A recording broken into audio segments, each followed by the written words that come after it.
This is the SIRUI 50mm T 2.9 anamorphic lens for Sony E.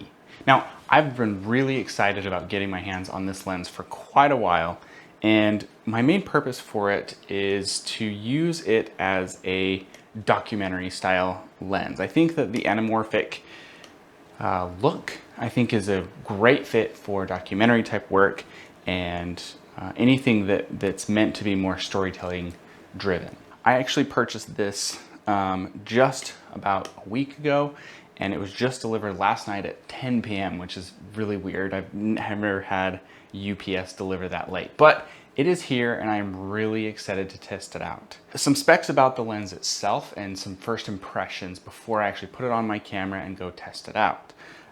First off, it's pretty heavy and it's pretty bulky, but I wouldn't say that it's really that much bigger or heavier than maybe the, I think a good comparison lens would be the Sigma 24-70 f2.8.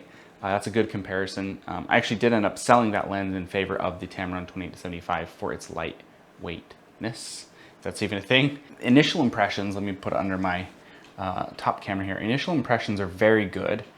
The build quality is excellent. It has a clickless aperture slider and also a very smooth focus throw here. Now, because this has a 1.6 times squeeze for anamorphic, it's a 50mm lens on the vertical end, but it's closer to a 35mm on the horizontal end.